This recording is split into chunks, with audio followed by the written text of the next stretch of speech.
Who's that? That isn't the warning. No, I'm actually going to look at another song by a different band tonight. Again, it's my choice, one of my favorite bands. Relatively new in the world compared to other bands around. Nemophila. Nemophila is a Japanese flower, and it was such a nice flower that they decided to make it into a band.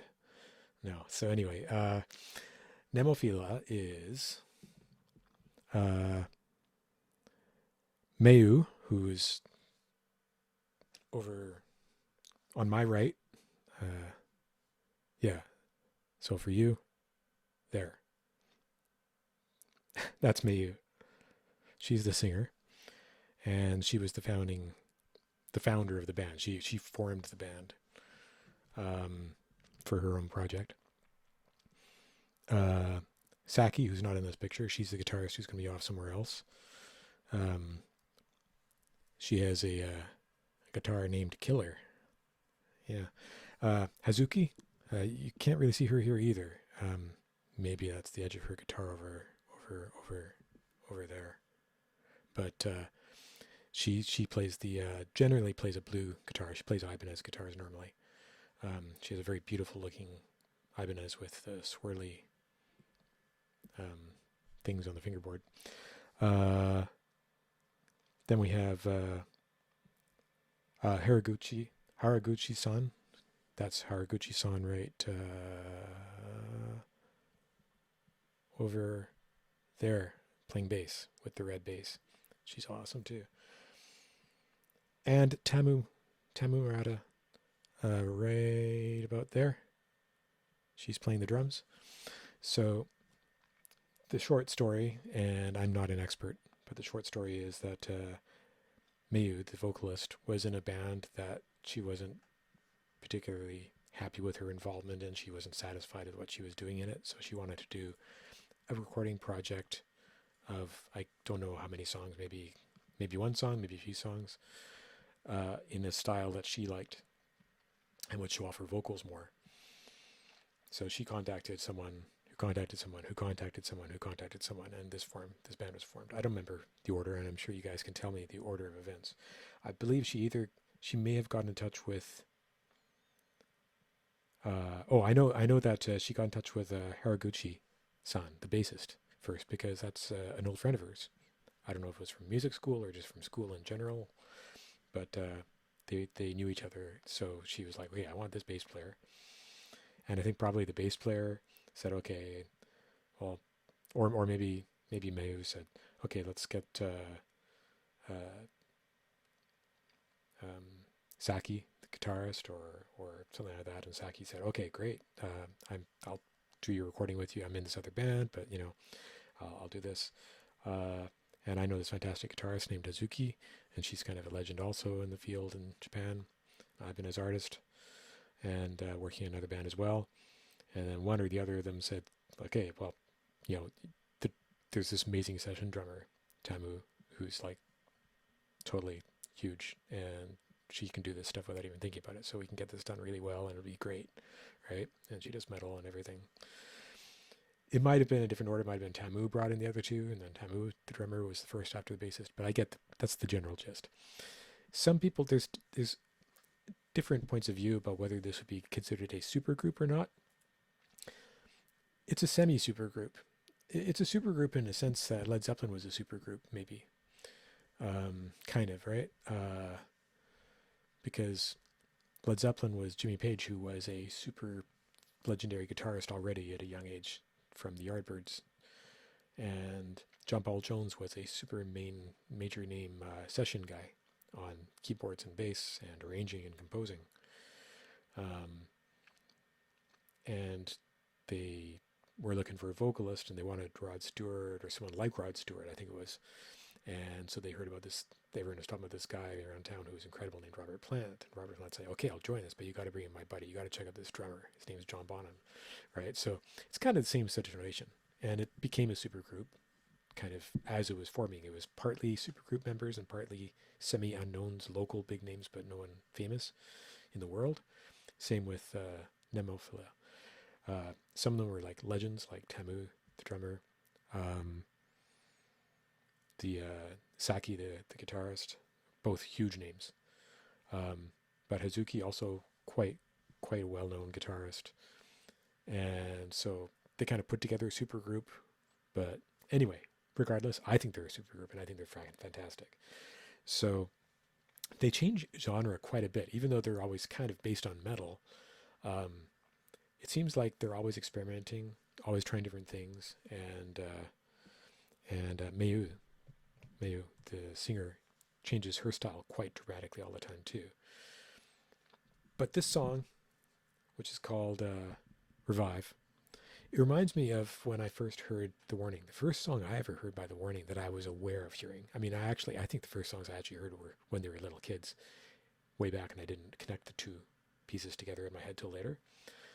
But I think I heard them on Ellen, and I think I heard them on YouTube, some of this. But the first one that I was aware of was when they were young adults and they did Evolve, which is vaguely similarly over the top energy sort of song, right? I mean, by hard rock standards, Evolve is quite over the top. By metal standards, Revive is quite over the top. And I mean, over the top is the definition, in my opinion, of Mayu, the vocalist. But so we have Mayu, we have Saki, and sorry, I keep cheating. Saki and Hazuki, the two ridiculous guitarists. And Saki is a guitarist I was very familiar with before. I've always loved her guitar playing. But she is incredible, of course. She's amazing. She can do anything she wants. She's also the only member of the group that speaks English quite well. But Mayu sings in English frequently. Sometimes she has a fair bit of Japanese accent. Sometimes she has very little Japanese accent. But she's obviously trying to appeal to an international crowd, which is smart. That's the same thing, again, that The Warning does, although The Warning are very fluent in English. But still, it's a decision that is helping them immensely to leap onto the scene now. Because I personally like hearing lyrics and understanding what they're talking about. I respect if it's in different language, but I have to go on Google and look it up. And if I'm driving and listening to music, I want to listen to the words and enjoy it. Or at least be able to learn the words well enough that I can remember what they were saying, even if it's a little bit of an accent or whatever. So, without further ado, because that's been a fair bit of ado, let's check out this song. I know this song, and I've seen this video, and it's kick-ass. This isn't a reaction, but it's kind of a reaction to something amazing. Let's check it out. Here we go. She knows how to make an entrance. She really does.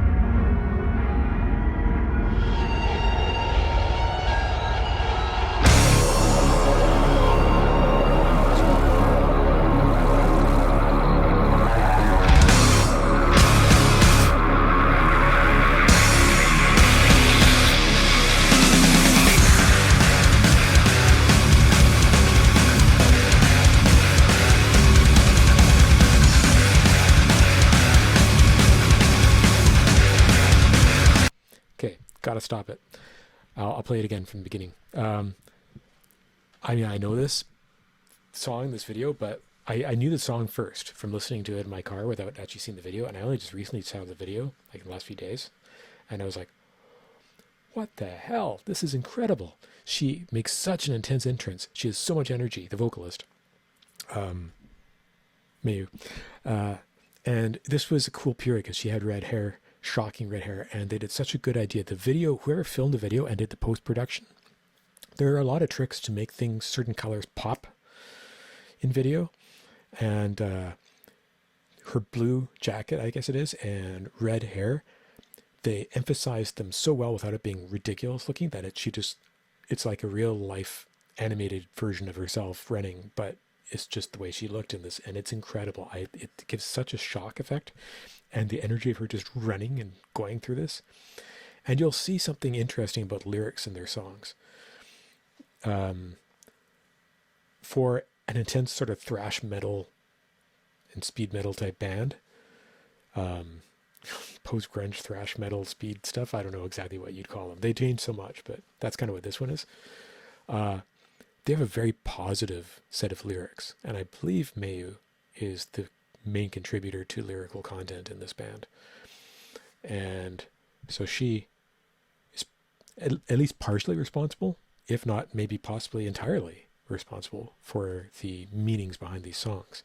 And they're always, from my limited experience with the band so far, always very, very positive, self-affirming, uh, which I love. And it's one of the reasons I love The Warning so much, is because when they're looking for songs that are about you, they're like you trying to fight through and get through a crappy situation to be better. That's exactly what this song's about. Let's watch that again.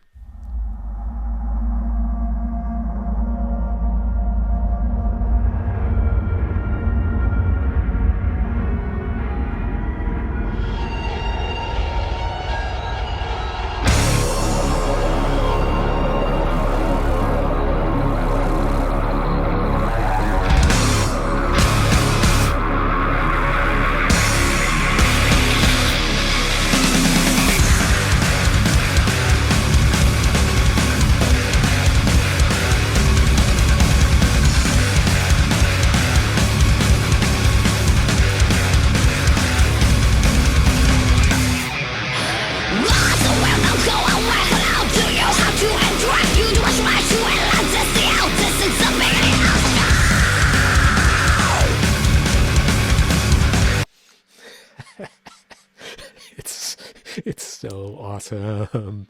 It's so freaking awesome. That's Saki, the other guitarist I was telling you about. Just a legend right there we're looking at. So the scream vocals that she does are, to me, completely unique in the world of scream vocals. One of my favorite older artists, he's actually my age, artists, is Devin Townsend. He's actually a countryman of my own, West Coast Canada. Went to school like 20 minutes, half an hour from where I went to school at the same time, more or less. Maybe a year or two different, but close enough. And Devin is, he's brilliant. He's an incredible genius, amazing, productive, super musician with the God-given vocal ability. He can do pretty much any type of music just through sheer brute force trying to do it, and in my opinion, and hard effort, and just he's got a real brain in there. But he does screaming as well, this, and lots of people do screaming. I don't like some screaming that sounds almost like comical, which is like a Euro metal type thing. I prefer not to listen to screamers that sound like Muppets. Maybe it's just me, but there are those that they sound like if a Muppet joined the band and decided to be a screamo vocalist. I'm like, I don't understand how to take that seriously. But Devin doesn't do it. Devin takes it's drama and intenseness. And he can get right up there for a guy. But it doesn't sound like Mayu. Mayu has such a unique tone to her voice, even just when she's talking and singing normally, that she stands out. She sounded, they made themselves famous to most of the world originally by doing like classic rock cover versions pretty well. They were good. They didn't really push the genre too far. They were quite authentic to the original generally, although with generally superior guitar skills and bass and drum skills and often vocal skills. But they had a lot of fun with it, and they obviously just appreciate classic rock, and they wanted to present themselves as a band that can do this stuff and likes that stuff. Apparently Mayu's favorite artist is, so she claims, is Foo Fighters, and they just released a Foo Fighters cover just like today or 2 days ago or something. But I like the original stuff of theirs, and her scream sounds so unique because it's very high pitched and very intense and very distorted. And I could be wrong, but I believe I heard her say at one point that she's actually more comfortable doing scream vocals than straight singing. That was, I think, probably a couple of years ago. She's done a lot more of both since then, as she's become a kind of a legend suddenly in the world, and they're touring now and stuff. But like the band came out of nowhere, right? Literally, just boom. And when they formed, they originally did their session, and they were like, it was really good. And they were, I guess they all basically said, this is so good, we can't just stop this. We got to keep doing this. And they all decided to find ways to commit to the band, and they did it, right? Drummer had a baby, but came back and they recorded a song about it. It's called Life. It's amazing. All these things are just like these five are almost like sisters now. It's really cool. They seem to be really close. Anyway, let's back up a little bit and continue on from that. Run, run,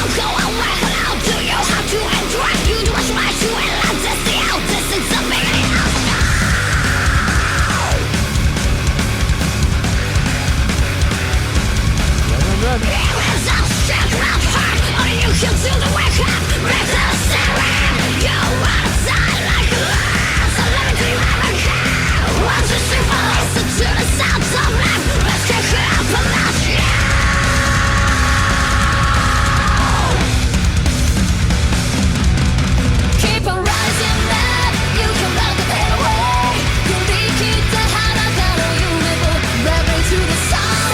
Come on back and come on face. But run out this wave, you can do it right. But take this step, shine more than the sun. See, she sings very well, and she's got a lot of power when she sings. She can switch the level of her voice. Having watched some of their live stuff a little bit, the level of her volume of her output stays about the same between her singing voice and her scream voice, which is super cool. And she has so much control over her scream voice effect and filtering with the mic position and hand and just her vocal control. It's almost like she's going through the synthesizer sometimes, but it's just her. Unless it's a blatant, like, splitter, cutter, chopper. That's a different effect. But just for her general stuff, even live, she filters it and controls it so interestingly. But then her singing voice is like, it's very American rock. I've heard her compared to several classic rock singers, but she's unique. She's truly unique. And she doesn't sound like anyone else to me. She doesn't sound like anyone else in the J-rock, J-metal scene. Like, Bandmate, fantastic band. Distinctive and exceptionally consistent and accurate vocalist. My personal favorite of the J-metal bands is Love Bites, although these guys are coming right up there. Love Bites is my other favorite right now, with Nemophila. And Love Bites, their singer, is exceptionally different from all these, right? She apparently comes from an R&B background. She sounds to me almost very classical. She has a big, deep vibrato and is very dramatic. And she comes from dance training, I would say classical dance training, very artistic and classy. And they're a very artistic and classy band, Love Bites, in general. Most of them. But Nemophila, they're fun. They have fun together. They have great senses of humor. All of them clearly have a great sense of humor. Mayu's got a great sense of humor, although I don't think I've ever seen her laugh. Because I don't know Japanese at all, and she only really speaks Japanese. She speaks English, but I don't know how fluent she is in it, and I don't think she really listens and understands English well yet, which is a next level thing for sure. But she's working on it from what I understand. But regardless, in her language, I've heard her bandmates like laugh and stuff like this, and she sort of, still smiles about this, but she's almost like, I think she's got like a weird, sarcastic, clever sort of sense of humor. And you've seen it in some of the videos that they do. Some of her presentation is hilarious. In this, it's almost like she's playing the part of like this really over the top thrash rock vocalist, and she does it so well. Or maybe this is just who she naturally is, but whatever it is, I love the appearance, the style, the visuals, and the vocals in this. The energy is over the top.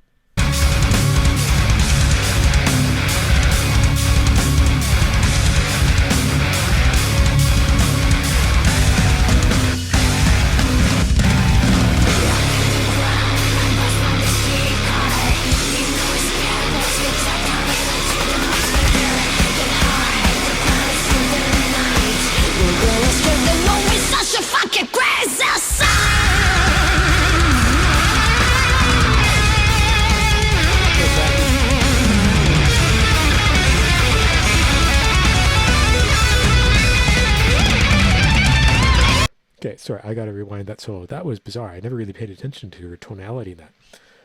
That's super weird and creative guitar playing. It works so well. It's not outside, it's just really, she's using modes and stuff.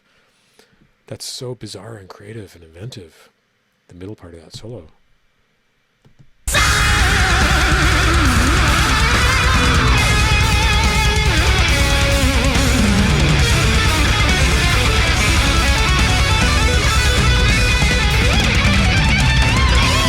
I've done that like that she did. Yeah. It's a fun thing you can do that sounds really impressive, and it's actually one of the easier ways you can do like tapping to speed things up rather than doing tapping to add a whole bunch of extra notes. You're only doing like, instead of, it's like instead of doing it with your fingers like that, you're doing it with like you can do it with two hands and get a lot more articulation and just do a really fast lick. That's about the only part of that solo. Well, no, the first part of the solo I could easily play right now because it's just it's just minor seventh, fifth, and tonic. But then the next part, I would have to sit and slow it down and work it out because that part she was doing, it's like, I'm not entirely sure what it is, and I love it. All right, let's hear that again, then we'll hear Hazuki's solo because that's gonna be awesome too.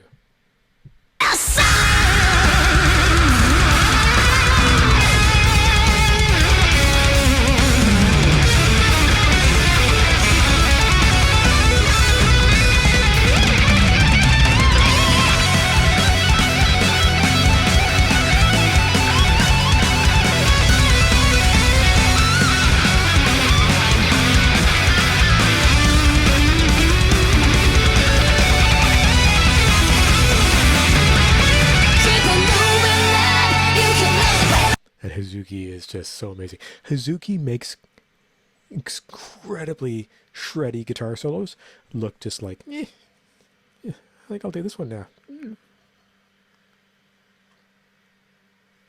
It just looks so simple for her. It frightens me how good Hazuki is. They are probably fairly equivalent skilled guitarists, I would say, but they play differently, even though, I mean, they play well together. They play very differently. And you can also hear it when they do these things together. Their tones are different. The way they bend is different. The way they do vibrato is different. Even if they're playing exactly the same way and they're playing with everything in sync, they're just very strong, unique personalities in their playing, which I love. I absolutely love that. That's also something that's in my other band that I love, Love Bites. Two super strong personalities that are so distinct and different. That makes it great to me. So let's hear Hazuki's solo again, because that was just super cool.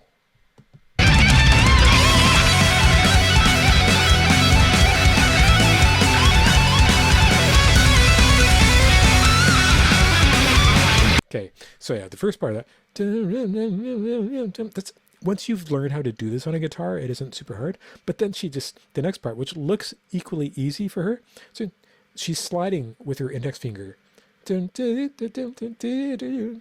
changing the notes as she's playing, but the way she executes it is flawless. There isn't a single lack of sustain or weaker note or anything like this. And when she's sliding between notes with one finger like that with her right hand finger, she does it just as well as if you're doing it with your left hand, which you do your whole life and then working out how to do this. I love watching her play.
So let's talk about the rhythm section, the drummer and the bass player.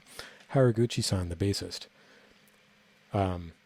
She is such a cool looking bass player to watch. I love watching her play because she gets so into it. She's having such a great time. She's a monster player. She's right up there with all the biggies that I can think of. But whenever you see any videos of them playing live, Haraguchi-san is just like big smile on her face the whole time. She always looks like she's in shock that her friend got her to join this band and then join this recording session. The recording session turned into a band, and the band got signed and got famous. I don't know if they're actually signed, but they certainly they work with a composer, and so they've got money behind them in Japan, so they've got recognition. The way it works in Japan, I think, is very different from like in Canada where I am. So it's like there's sort of like official organizations that kind of are out there to help you more so than there are here, but you have to be at a very high standard to get in with them. I believe that's how it works from what I've been told, but I'm not an expert. So they've hit that level now, and they're suddenly like on tour now, and they're like in like North America right now, I believe, or thereabouts. That's incredible. And she's just like, I am doing this for a living. I'm playing the music I want to play for a living. This is awesome. And she does singing, she does everything.